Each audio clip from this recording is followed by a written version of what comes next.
नमस्कार प्रणाम भोजपुरिया भैया लोग और सब बताएं कैसे बानी रउआ सब है। उम्मीद करता नहीं रउआ सब ठीक ठाक होकर भैया और हमहू ठीक बानी भैया। काल थोड़ा तबीयत खराब रह जाने की वजह से वीडियो लेकर रउआ सबके बीच में उपस्थित ना हो पौनी, ये खतरा क्षमा चाहता नहीं।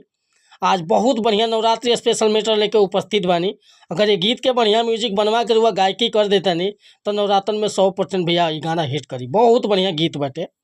चलिए देर ना करते हुए मैटर के शुरुआत कल जा कि आखिर ये गीत के कैसे गावे के बा, का एकर धुन बा, का लय बा। लेकिन वीडियो स्टार्ट कर से पहले भी एगो बात बतावल चाहब कि रुआ अगर नया सिंगर बानी आ सिंगिंग में इंटरेस्ट बा, अच्छा मैटर के तलाश में भटकतानी, सही ढंग के गीत नहीं खे मिलत, बढ़िया तुकबंदी नहीं खे मिलत, चाहे मन पसंद के मीटर नहीं खे मिलत, तब भैया अगर हमरा चैनल पर आ गए बानी तो एकदम निश्चिंत रही, निराश भैया की जरूरत नहीं खे। रुआ जैसन भी मीटर चाहत हो कब लिखवावे के बड़े भैया बिल्कुल उचित चार्ज पर हुआ के फर्स्ट क्लास के मीटर मिल जाए। चाहे रुआ कोनो प्रकार के मीटर लिखवाएं, sad song, love song, orchestra song, romantic song, भक्ति भजन, देवी गीत, पूर्वी गीत, चाहे निर्गुण गीत, हर तरह के गीत हम लिखे नहीं भैया। और हमरा मीटर में कोनो प्रकार के शिकायत ना मिली भैया, दिल से बताओ तनी। आज के मीटर देखी कैसे कंपोज बाटे। एगो बालक माई के दरबार में गइल बा, उ बालक खुदे गायक बाटे, लेकिन ओकर गाना बाजत नहीं के मार्केट में। माई से गुहार करता, का कर लेबा माई से, हे माई तोहरे चरनिया में लागल बानी, आ 9 दिन 9 रात माई जागल बानी।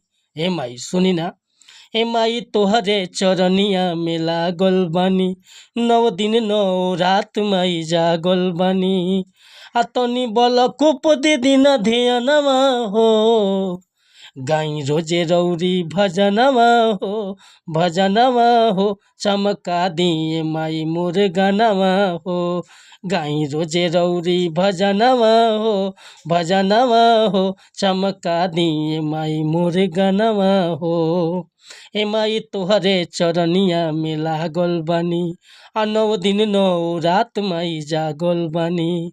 आ तनी बल कुप दिन ध्यानवा हो, गाई रोजे रौरी भजनवा हो, भजनवा हो, चमका दिए माई मोर गानवा हो, गाई रोजे रौरी भजनवा हो, भजनवा हो, चमका दिए माई मोर गानवा हो।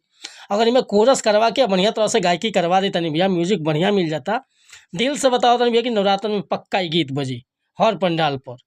तो अगर मीटर पसंद बा, फुल गीत लिखवावे के चाहता नहीं तो बेहिचक हमरा व्हाट्सअप नंबर पर संपर्क कर सकीले। व्हाट्सअप के नंबर बा 8874473128। अच्छा, डिस्क्रिप्शन में भी नंबर हम डाल दिले बानी, जाकर वो फ़ोन या व्हाट्सअप कर सकता नहीं। और चैनल पर पहली बार आए लोग भैया तो रिक्वेस्ट बा चैनल के सब्सक्राइब कर लें, बेल आइकन प्रेस कर लें, ताकि हर रोज़ रोज नया नया मीटर सुने के, देखे के और गावे के मिलत रही। और वीडियो पसंद आए तो लाइक करब, कमेंट करब, आ चैनल पर पहली बार होखे तो सब्सक्राइब जरूर करके जाए भैया। ठीक बा, मिलत अगला वीडियो में। नमस्कार प्रणाम, धन्यवाद भैया। जय हिंद, जय भारत।